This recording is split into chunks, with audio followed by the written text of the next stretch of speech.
everyone. My name is Mark Vina, and welcome to the Smart Tech Check podcast, where we cover all tech topics that are smart home, home automation, security, and console gaming related. Today is Wednesday, June 9th, 2021. The focus of today's podcast is security. One has to be living on Mars not to have an appreciation of the importance of security in today's home and business networks. From ransomware attacks on our critical infrastructure, including pipelines, food supply, and even the New York City subway system, security has never had more visibility with consumers and business owners. To explore the challenges in today's technology landscape, I'm joined in today's podcast by Megan Powell, Director of Product Marketing at Calix. Calix's cloud and software platforms enable service providers of all types and sizes to innovate and transform their businesses. And obviously, security is a big topic right now. So let me bring up Megan on the podcast, and there she goes. Megan, actually, it's good afternoon. How are you? Good afternoon. I'm doing great. Thank you, Mark. How are you today? I'm doing great. And listen, thank you for taking the time to join me for today's podcast, because security obviously is a huge topic, and we're going to be spending quite a bit of time here kind of diving into that. But before we get into that, let's talk a little bit about who Calix is. I mean, it's a big company, lots of employees. It's been around for some time, but it's not exactly a household name. So talk to me a little bit about Calix and who the company is and what your mission is, Megan. Absolutely. So Calix is it's a smaller company, like you said, but we are really ramping, especially over the past couple of years and into this year, with service offerings and products for tier 2 and tier 3 broadband service providers. We have tools, we have hardware and software that can help to up-level these providers that have maybe smaller operations to be more at parity with tier 1 service providers.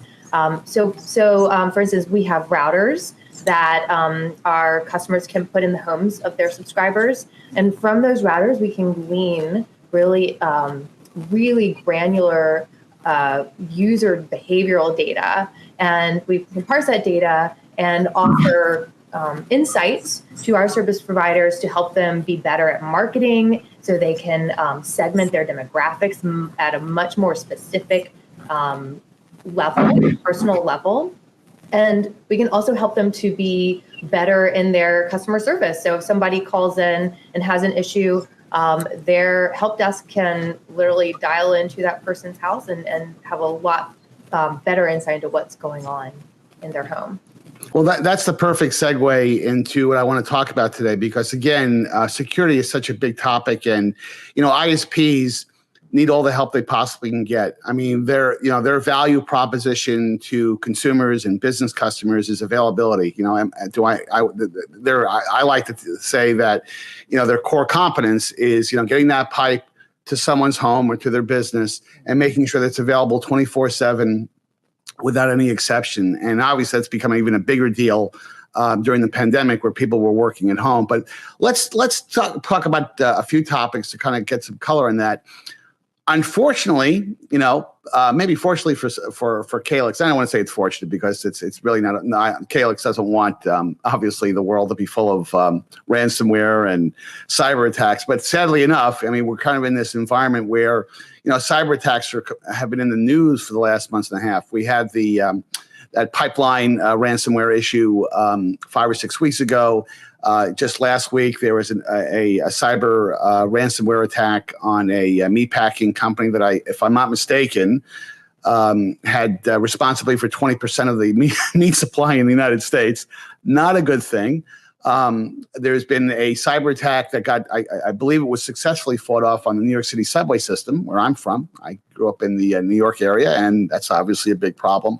So, talk to me about, I guess Calix, just didn't get involved in security over the last 2 or 3 months because of these cyber attacks.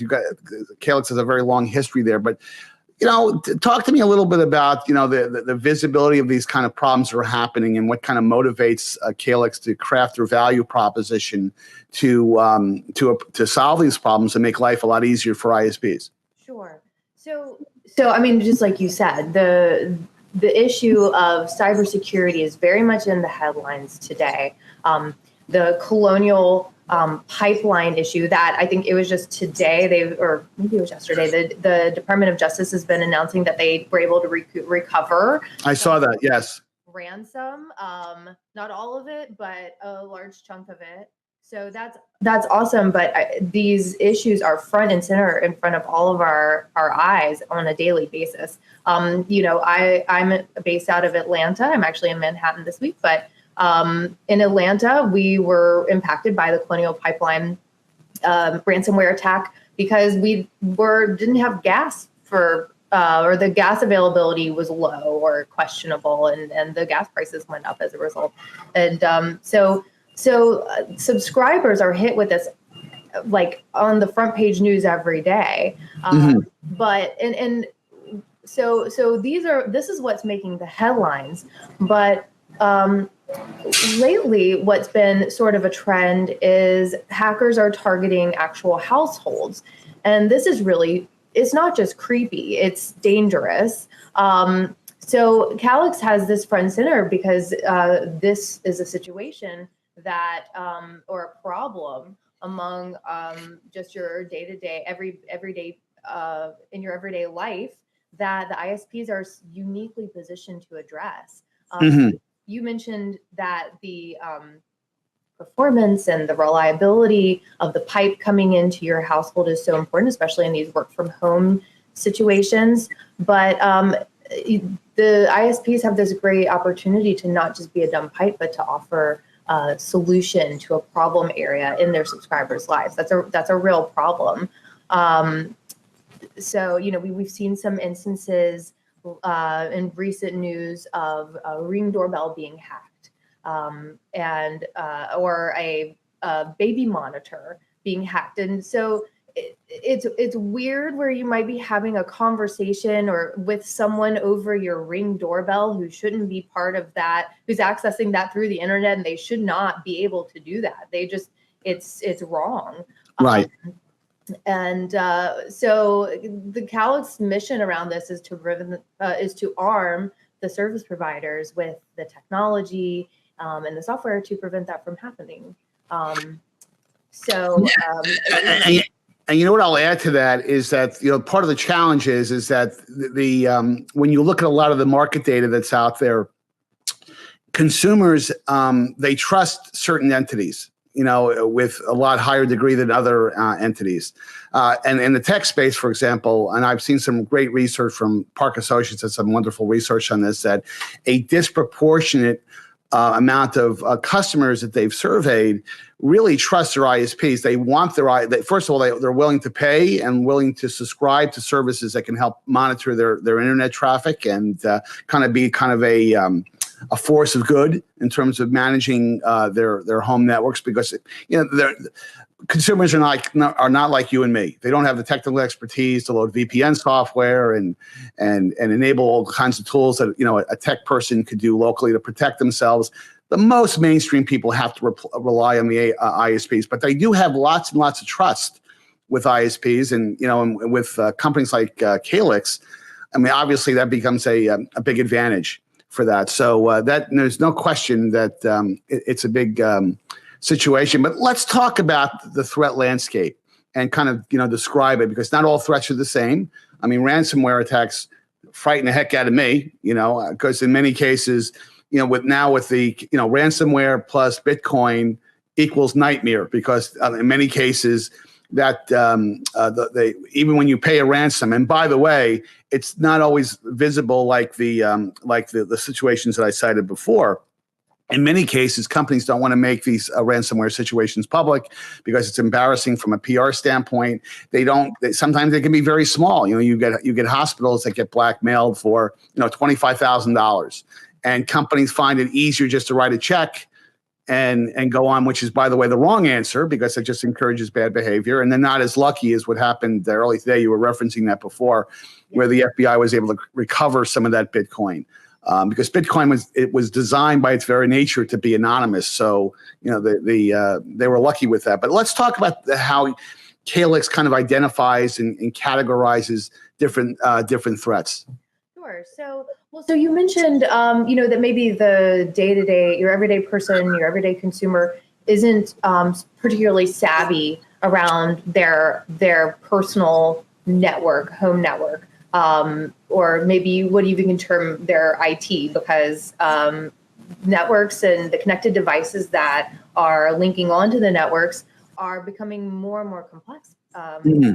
More things. There's more. The Internet of Things is real, and it's entering our households, and it's really awesome. It's convenient, and it brings some comfort. And in today's world, what do we want more than simplicity and for things to be easier? And a lot of these devices bring that simplicity and reduce complexity.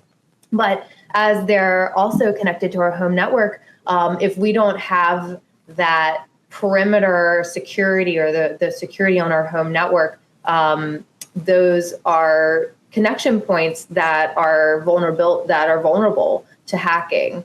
And so that's something that Calix has really put an eye to, and that's why we offer home network security. Mm-hmm. And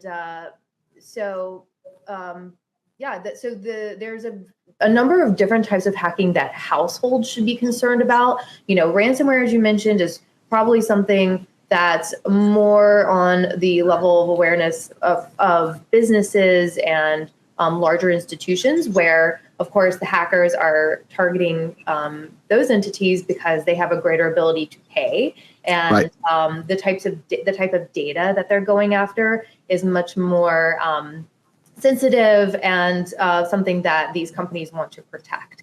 And as you mentioned, Colonial, I think that I read that they did actually pay pretty immediately, and they use that as a device to track back to who these hackers were. And that was one of their the FBI's methodologies to figure out who they were and then recover that money. But that would not be a typical case. Right. And like you said, also companies also pay because they don't want their name in the headlines saying, sure. Because could be very damaging to their reputation and therefore their business. But one thing you alluded to, Megan, and we should talk about it for about 30 seconds, is that the average consumer, I hate to forget about ransomware because it is a problem, but you're right, it's really a problem for large institutions, hospitals, companies that can write a check. Not to say that individuals can't get attacked by a ransomware attack, but it's predominantly at the corporate and enterprise level. A big problem, though, in the home, and I'm sure you're gonna provide a little bit of data around this, is that the average home today has tons and tons of devices in the home. Many of these devices don't have screens. They're the classic IoT device, whether it's a Nest thermostat or whether it's a wireless printer. That's become a real problem. Most people look at printers. Oh, that's a very benign product. Who would hack me through a printer? Well, guess what?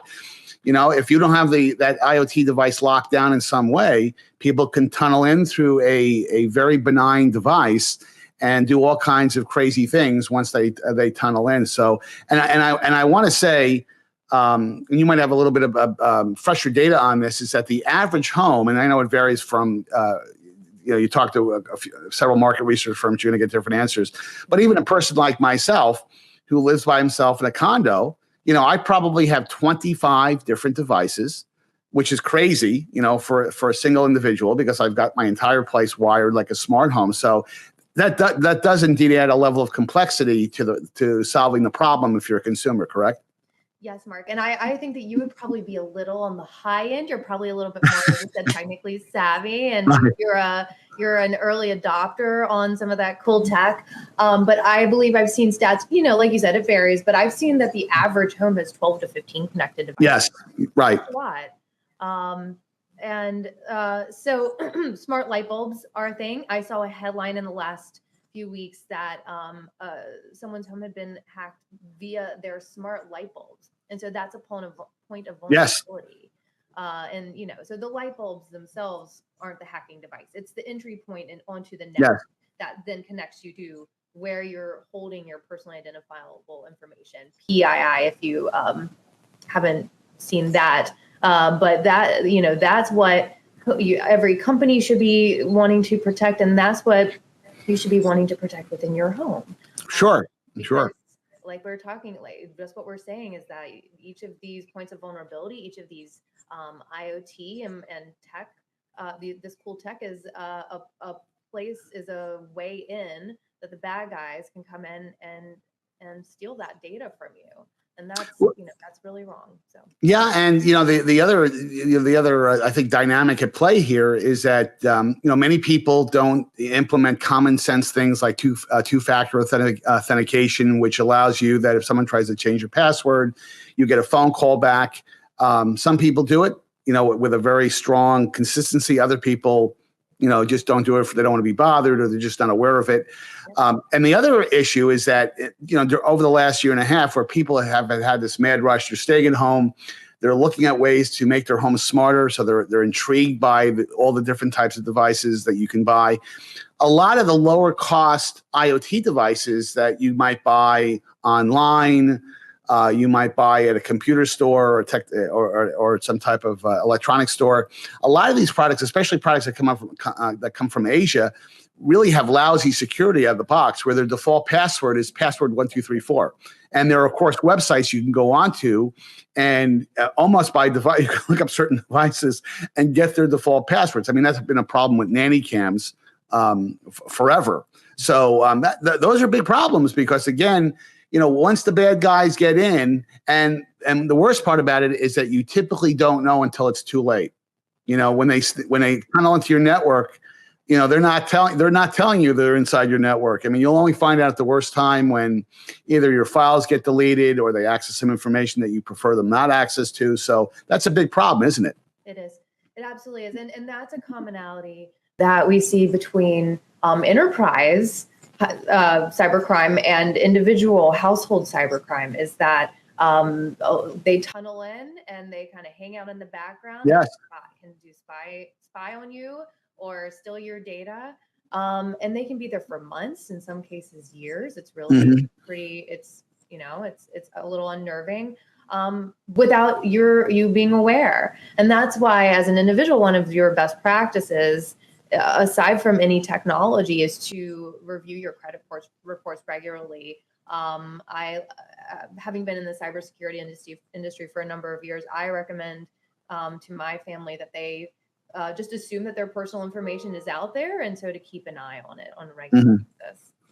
But it's so shocking to me. If your family is like my family, it's so shocking to me how when someone asks me for technical help on their PC or their Mac, and then I find out they don't have an antivirus program installed, or worse, they're using the trial version that came with the computer 3 years ago, and they've never upgraded it from a signature standpoint. So that's kind of scary. But again, this all kinds of feed into how Calyx can kind of help out with this situation. And let's talk a little bit about, though, endpoint security versus network security, because I think it's an important distinction. And I know that you've got some information that helps make that clarification pretty clear. I do.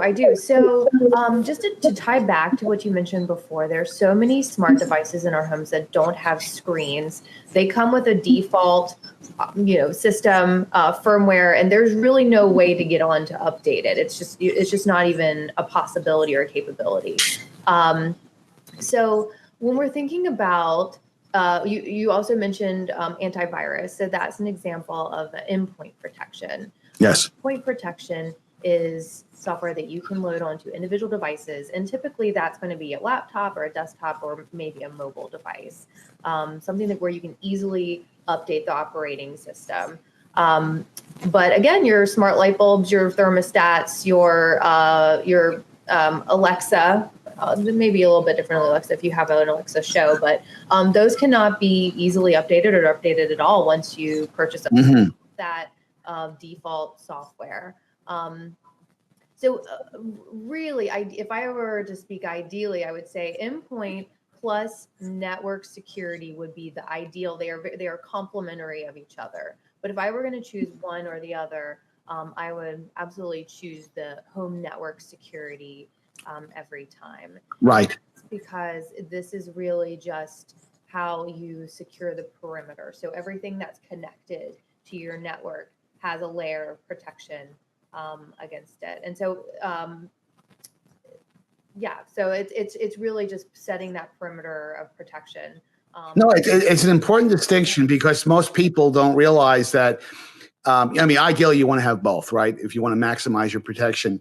But at the end of the day, if you're not guarding the front door, using that analogy in terms of the pipe coming into the home, then, all bets are off. I mean, you could, because you could have great endpoint security on some of your devices, but if someone gets into the home network, they will find a device that's not protected that they can hack into. And the other thing I think is kind of interesting, especially in kind of the world where, people are like a DIY type of person who has their own router, for example. They went down to Best Buy, they went out and they got a router.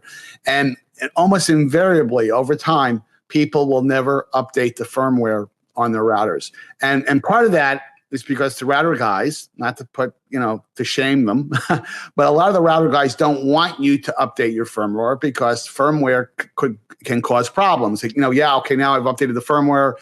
That helps me from a security standpoint, but it might break 3 other things, and they don't want a technical support call. And that's a bit of an oversimplification, but it's still, I think, relatively true. The nice thing about having an ISP manage that capability is that they're focusing a lot of their energy on making sure that you have the most common, the most frequent firmware updates. So you're getting that level of protection. Isn't that correct? Absolutely.